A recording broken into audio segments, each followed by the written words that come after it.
This meeting is being recorded. Perfect. Okay. Hello, and thank you for joining. Today, we're going to be talking about personal branding. I'm Sarah Glova. I'll take a second to introduce myself here in a minute. But let's kick off with our topic. We are recording today's session so that some of the MEM students who weren't able to attend in person today can access this file. All about personal branding today with the focus on your careers and how you market yourselves in your careers. We're going to have some workshop time in this session. And so I'll pause the recording during that time. And then when we offer this session again, we'll do the workshops again for anyone who attends live, but we'll make sure to record the informational part. So let's get started with some of the informational part, and then we'll do some workshops together. So I'm going to share my screen here. There we go. Oh, let me try that again. There we go. Okay, so again, today we are talking about personal branding, marketing yourself for career advancement. If you have any questions for our participants who are here live today, if you have any questions, feel free to interrupt me. But there will be a couple opportunities for you to chime in where I'll pause and give you a chance to ask questions as well. I want to talk about this topic today, but I don't want to do so as a stranger. So let me start by just introducing myself. My name is Sarah Glova. I'm the founder of a company called Reify Media. I've had that company for over 10 years now. And so as you can imagine, building a company, you have to do a lot with personal branding. So as I built up my company, I started out pretty unknown. I was actually at NC State as a graduate student when I started the company. But over the last 10 years, I've built to work with a pretty amazing set of clients. And I credit a lot of that not to corporate marketing, but really to my own personal branding. And so when I talk about this topic today, I talk about it as somebody who had to do this in order to grow her own career. I'm also a writer with an organization called WRAL TechWire. That's a local organization that covers tech news across the North Carolina and South Carolina region. And absolutely, the reason that I got this writing role is because of the personal branding work that I did to establish myself as a writer and an entrepreneur. So that's the background that I have today.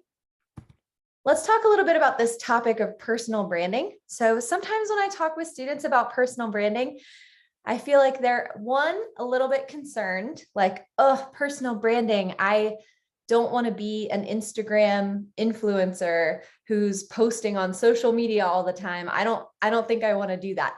And so I like to start out with this quote that came from, it's a very recent Harvard Business Review article, where this author says that personal branding really just comes down to, it is how you want people to see you.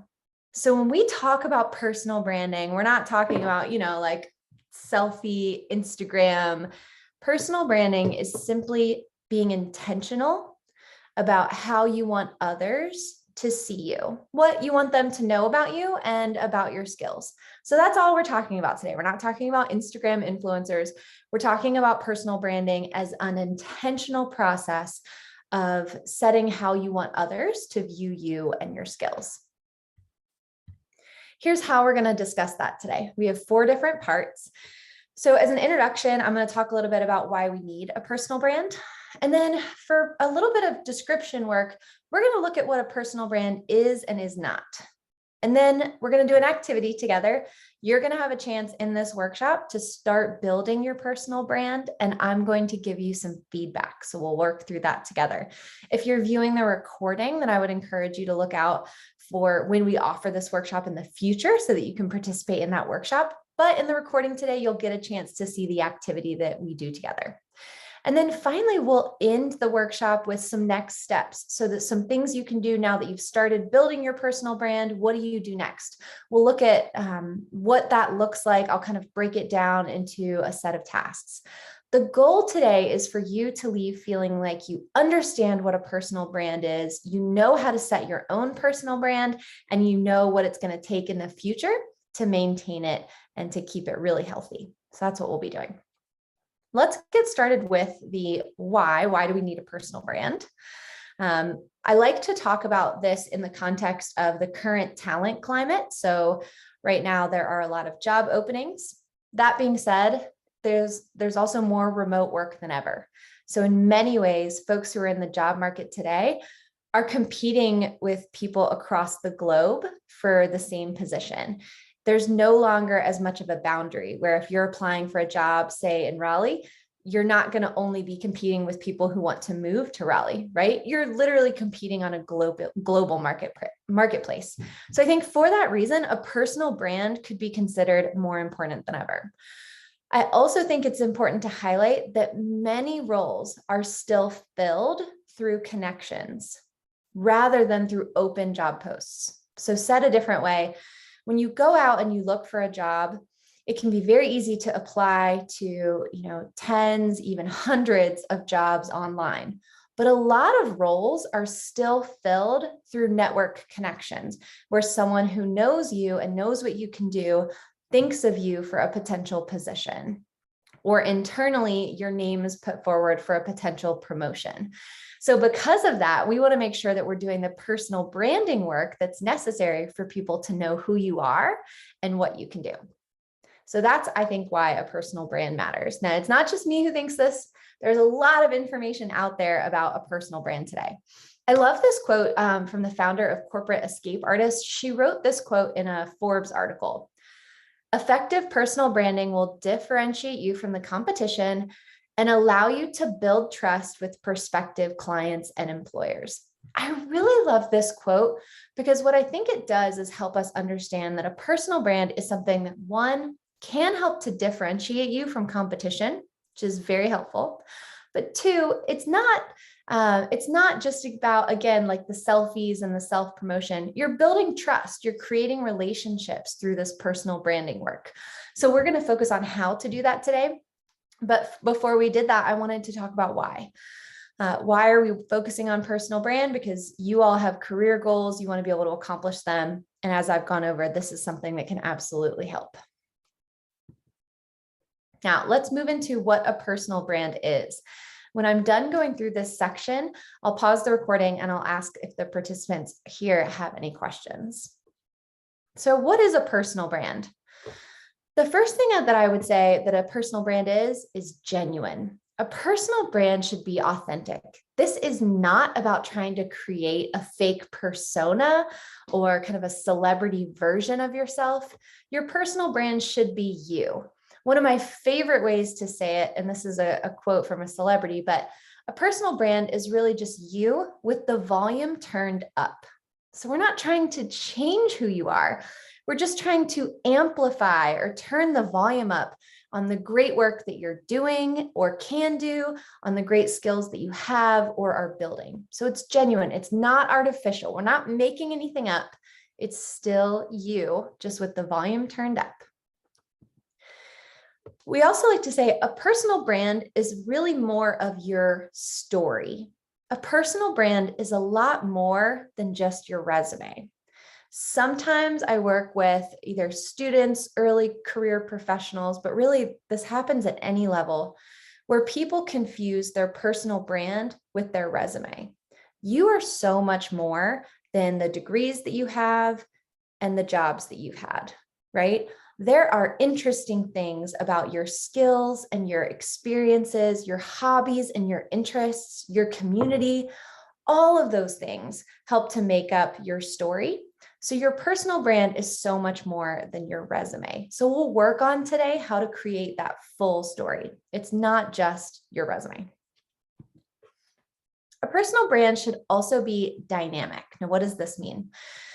Your personal brand is not just the specific job that you would like to have.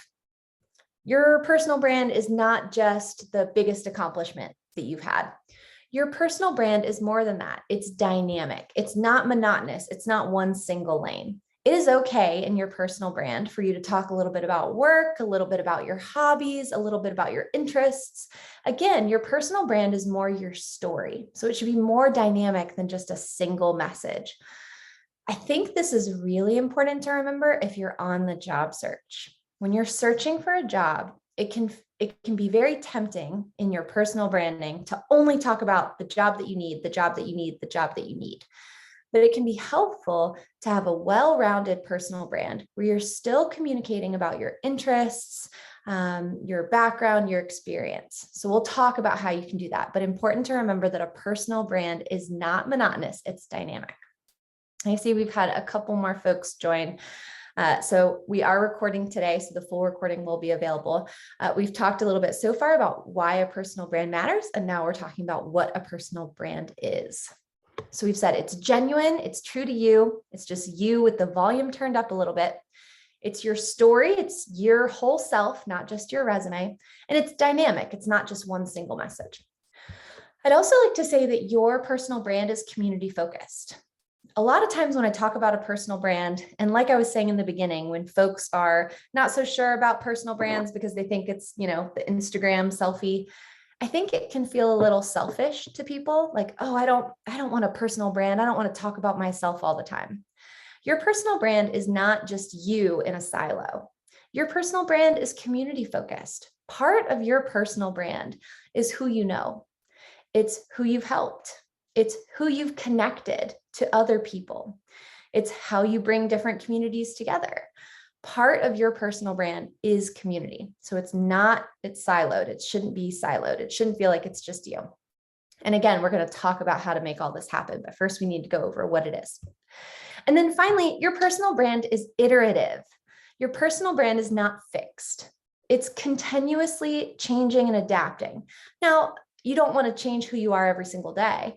But what I'm saying is 5 years ago, who you were, your experiences and your goals is probably different than who you are now. So it is okay for your personal brand to evolve and change. We said in the very beginning that all a personal brand is your intentional practice of helping people to understand who you are and what you can do.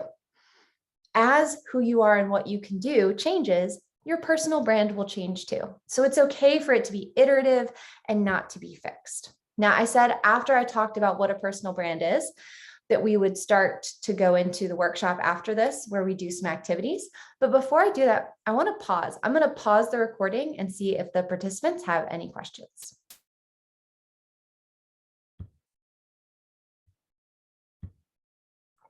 Hold on one second.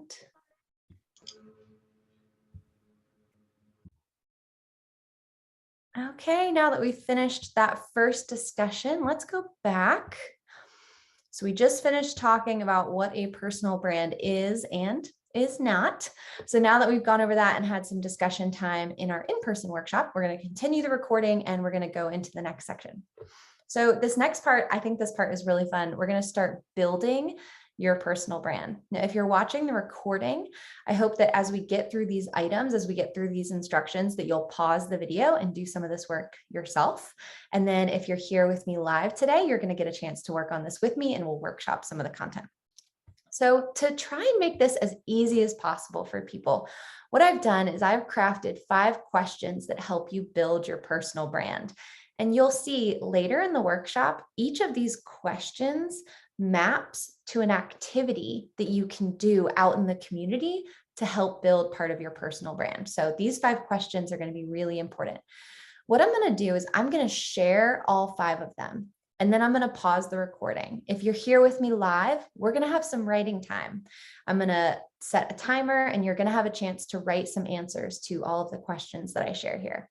If you're watching the recording, I'll ask you to pause the video and do the same. If you're here with me live, we'll also have a chance to share our answers and get some feedback. So the first question to help you build your personal brand.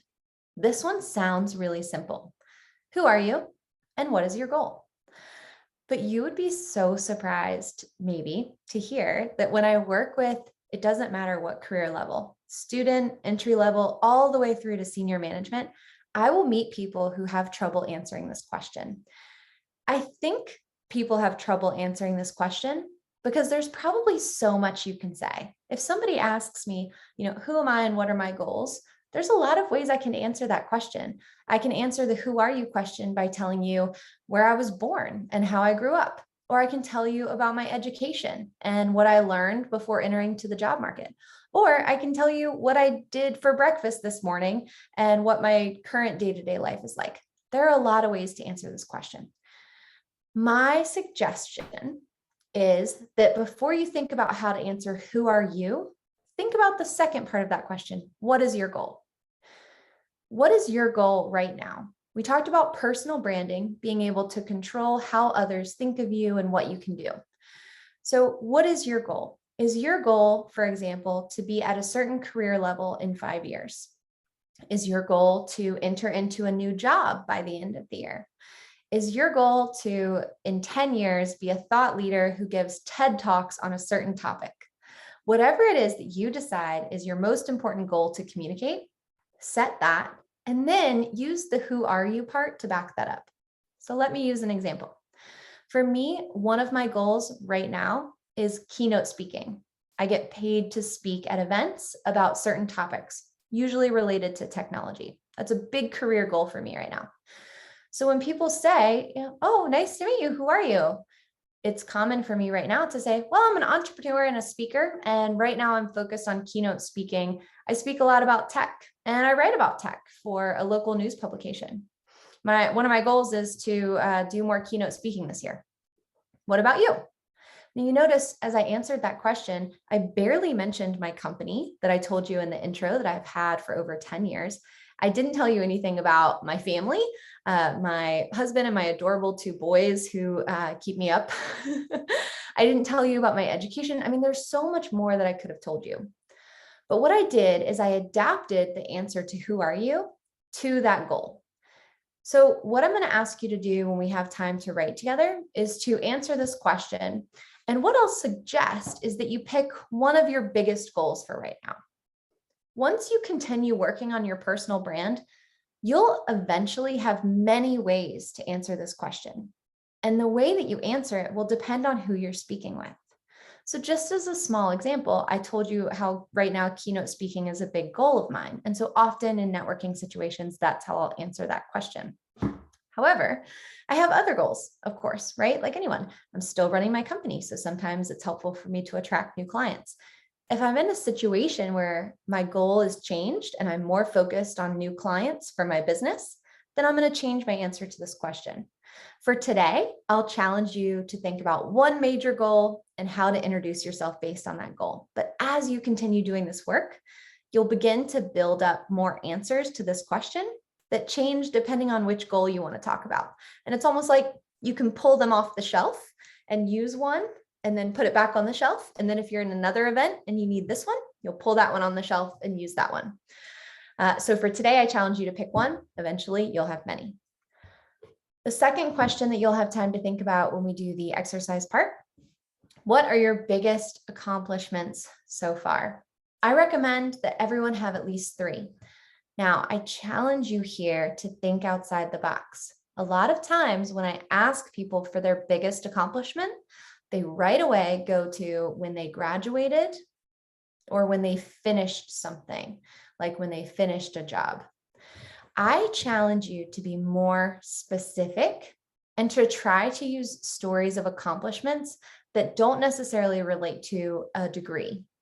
Most people have been able to graduate with a degree that you'll be speaking with in a lot of these situations. What can be really interesting is when your biggest accomplishment stories are really specific to things that you were able to accomplish because of your unique skills and experiences. So as an example, I once got to work on an Internet of Things, an IoT consulting project. I helped to bring other consultants together. We worked on this IoT project. It was related to stormwater, monitoring stormwater as it traveled through cities.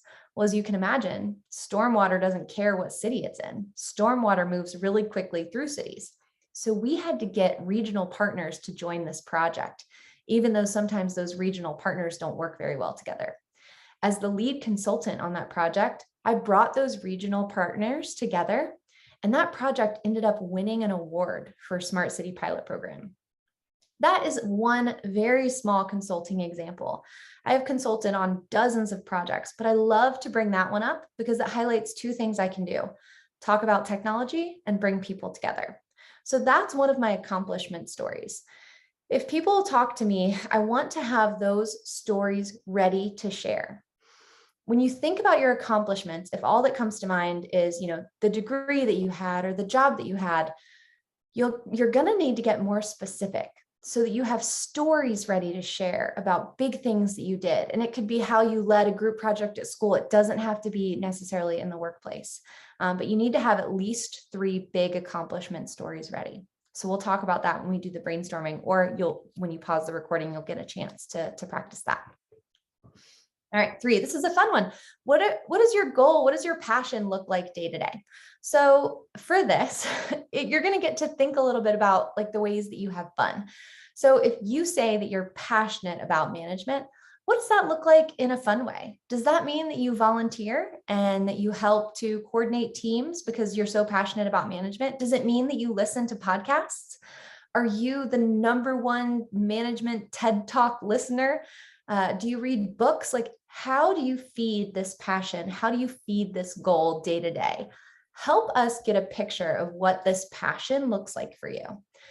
I think a lot of folks miss out on this. They like to use the word like, oh, I'm passionate about management. I'm passionate about leadership. But what they mean is they just want to be a manager or be a leader. If you're passionate about something, then every day you're probably interacting with it in some way. So what does that look like for you?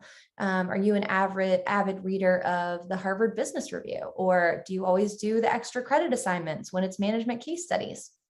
I'm going to challenge you as you answer this question to think about what your goal or your passion looks like day to day. This one is a bit community focused. So who do you know and how do you stay in touch? To answer this question, you don't have to list out everyone that you know, but think in general about your network. Where are most people that you know located? How did you meet them? How do you stay in touch with them? Through email, through LinkedIn? Are you not staying in touch with them right now? You can also challenge yourself to think about this as who do you want to know and how do you want to stay in touch, if that's helpful. If you don't feel like you've built your network enough, you could answer it that way. Who do you want to know and how do you want to stay in touch? But I like to think about it in the present tense, almost like you're doing an audit on your network. Who do you know and how do you stay in touch? So when I answer this question, I can be very honest. Most of the people I know are in the Raleigh-Durham, Chapel Hill area. I know a lot of entrepreneurs and founders who are at the early stage or who have lifestyle companies. I'm building my network of venture capitalists and entrepreneurs who are at the late stage where they have between 5 million and 25 million in revenue, or they're doing maybe a Series B round of funding. That's the part of my network I'm growing. Most of the people I know are educated and have a background in higher education. And I would say most of the people I know me because of my entrepreneurship work. I mostly stay in touch through LinkedIn. So as I say that out loud, what's helpful is I can see where the holes are. So, okay, I'm mostly staying in touch through LinkedIn, but considering some of my goals, I do know that I have to grow my presence in other ways. And if it's important for me to be inclusive about the startups that I cover for TechWire, I need to make sure that I'm going into other communities and interacting with people who are in other communities. And so what can that look like? So this is a challenge for you to kind of audit your network and think about who you currently know and how you stay in touch. That way you can explore who else you might need to know and how else you might need to stay in touch. And then our final question before we have some time to brainstorm on this: where are you learning and experimenting? So when you consider your goal and the kinds of skills that you need to accomplish that goal, there are probably skills that you don't have yet or that you're still practicing. Where are you practicing those skills? Do you have hobbies? Are you in professional development settings?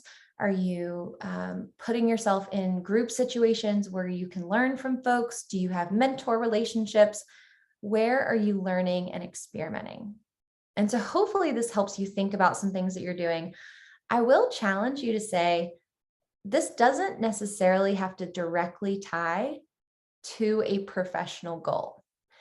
If you're learning and experimenting by learning to knit or starting a podcast about punk rock 80s bands, that's great. Like, those kinds of hobby or interest related things are places where you're learning, and those skills can transfer to your other goals if you think about, communication skills and growing creativity and things like that. So be really open here as you think about where you're learning and experimenting.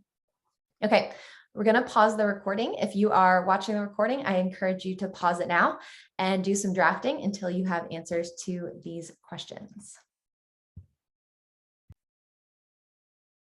All right, we're going to go back. So now that we've done that activity, something I'll emphasize, it is not always easy to answer those questions, those 5 questions. And if you found it to be a little bit difficult, you are not alone. Those are difficult questions to answer sometimes. What I'll challenge you to remember is that those are questions that somebody might ask you in an interview or in a networking session. So it is helpful to go through this exercise and answer them ahead of time so that if somebody asks you those questions out in the real world, you have a way to answer them. Okay, so now I'm going to talk to you about how you can apply some of those answers to your personal brand, considering your work style. So how do you work? So I like to ask students this question. I shouldn't say students. I even ask this to the professionals that I work with. So how do you work? Are you someone who works based on small daily habits? Are you really good, for example, at an everyday practice? Are you the kind of person when you set an exercise goal, you can do kind of little chunks of it every single day?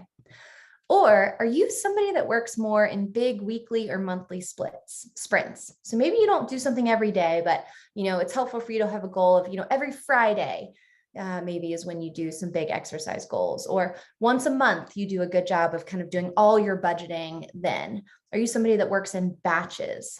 Or are you deadline focused? I can be very deadline focused. So are you somebody who works according to what is due when, and you work best on deadlines? You're not necessarily setting daily habits, but you're working on deadlines. Depending on how you work, I have a suggestion for how you pay attention to your personal brand. For example, if you work one way, I would consider doing the following. If you are a small daily habits kind of person, I suggest you take a few minutes every day, maybe every day on your lunch break or every day in the morning while you're having your cup of coffee or tea. Spend a few minutes working on your personal brand, asking yourself some of these questions or doing some of the social media work that we'll talk about in a minute. If you're somebody who works in batches, you'd prefer to do like a weekly or even a monthly batch of work versus doing it every day, I would suggest putting a time block on your calendar. A small time block once a week or a bigger time block once a month. Set that as personal branding time. And in that batch of time, work on your personal brand. I'm going to tell you some things you can do to work on your personal brand. I'll give you some of those tasks, but right now we're just talking about, when you fit those in. And then finally, if you're somebody who works on deadlines, which I can definitely be this person, it is going to be important for you to set some goals related to your personal brand. These can be goals about how big you want to grow your network, how big you want to grow your following on a platform like LinkedIn. Set a few goals related to building your personal brand and try to give yourself a deadline for them. And then that way it'll remind you to work toward that goal. All right, so let's put this all together. You remember in the very beginning, I said the 5 things that a personal brand is. I said it's genuine, it's you with the volume turned up, it's your story, it's not your resume, it's kind of the whole picture of you.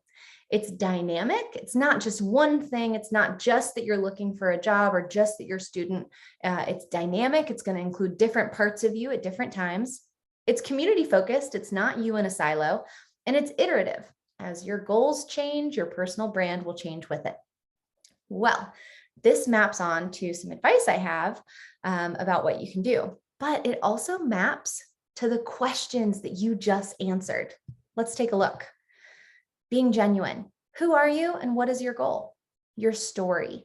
What are your biggest accomplishments so far? Take us out of your resume. Tell us some stories that we might not know about what makes you amazing.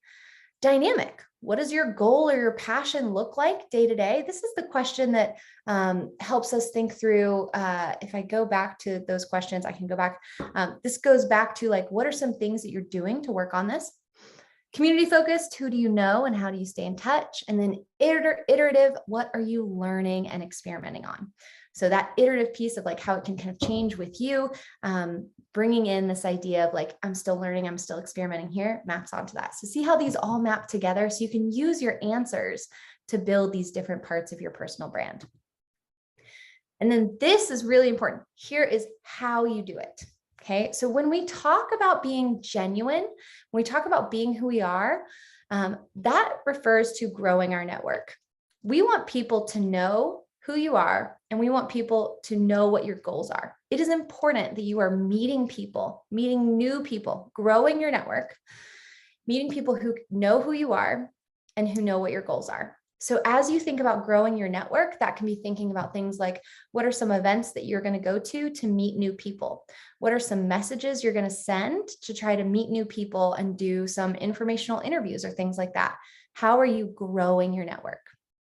For your story, your task is going to be thought leadership. You know, when you sign on to LinkedIn and you see someone sharing an article and then putting a little comment about it, they might say, I just read this in Forbes, and I think it's really interesting to read about the metaverse and its effect on businesses. What do you think? When you see that kind of thing on social media, what it makes me think of when I look at you is, wow, that person knows a lot about the metaverse. When you think about what your biggest accomplishments are and the things you want to talk about, what does that relate to? How can you share what you learned, those lessons learned through your accomplishments in thought leadership? So really challenging yourself to think about that. And then of course, what does your goal passion look like day to day? Tell us about the things that you're doing day to day. A lot of times people make the mistake of only saying the biggest news on platforms like LinkedIn. But you are doing things every day to work toward your goals, or maybe not every day. I have a lazy Saturday like anybody else, but you're doing things pretty often to work toward your goals. If you read a really interesting case study in your class and you were really fired up about it, consider putting a post on LinkedIn and sharing what you learned. Using social media to remind people how you're working on your goals or working toward your passion day to day can be a really important part of your personal brand. Now, I promise you, I am not saying that you need to post on social media every day. I promise that's not what I'm saying. But I would challenge you to consider how you can be posting more often about things that are day to day for you, but that for other people who don't have the same life that you have, they might find those things to be really interesting. And it helps them to better understand you, your goals, and your passions. For community focused, who do you know and how do you stay in touch? A lot of times when I talk with people about networking, they assume that networking is all network growth. So growing your network, meeting new people. It's very important, but it's also important to maintain your network. Who do you already know? And how can you support people you already know? Thinking about some of your favorite mentors or some people who you really admire their work. When is the last time you talked to them? When is the last time you asked if you could just catch up with them and hear about what they're doing? Ask people if you can get coffee. Tell them that you genuinely want to know what they are working on. Because what you can do as part of building your community is you can help them. So if you go to a friend and you say, hey, we haven't caught up in a while, I'd just love to hear about your work and what some of your goals are. And you're talking to this friend, and maybe your friend says that he's working on trying to publish some articles about a certain kind of engineering topic. And maybe you say, oh, you know, what's really interesting? I know someone who does that for IEEE. Let me connect the two of you. That is so healthy for your network. It benefits you to help make that connection because then you're helping them to connect. And they're also going to think of you when you have a good potential connection to somebody that they know. So don't forget about network maintenance. Sometimes I just go and make a list of people who I really admire their work. I know they're doing good things in the community, but I haven't talked to them in a while. And then I challenge myself to see if there's an event that they're going to. I send them an email and ask how they're doing. Network maintenance is a really important part of your personal brand. And then finally, with the where are you learning and experimenting? We talked about a little bit about this during the workshop where we turned the recording off as we were answering that question, just really encouraging you to think beyond traditional academic or professional settings. Where are you volunteering? What are some hobbies that you're working on? Talk to us about things that you may be doing outside of work that help us understand your passions. So what I'd love to do is talk a little bit about those tasks. My goal is to make sure that we're making time for all these things. And so what we're going to do, I'm going to pause and I'm going to ask the participants who are here how they're currently making time for these things, or how they might set some goals related to making some time for these things. So if you're watching the recording, I'll encourage you to pause here. Ask yourself, how are you making time for these things right now? What would you give yourself as far as a grade from an A to an F on how you're doing on these things? And then we'll resume the recording and go over kind of next steps.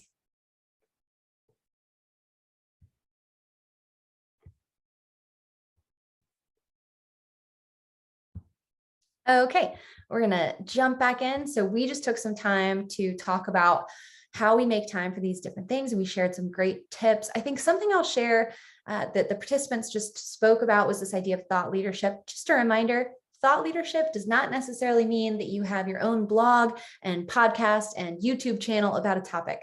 You can be a thought leader by sharing an article on LinkedIn and leaving a comment about it, saying why you thought it was interesting.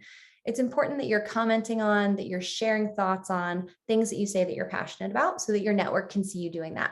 But I don't want you to think it means that you have to have your own podcast. So that can be helpful to know. I hope it was helpful for you to think about how you're making time for those things. I want to say thank you for participating today. I hope you found the recording helpful, or if you were a live participant, I want to thank you for all that you did to contribute to the conversation. If you have any questions for me, you can reach me at sarah.glova@reifimedia.com.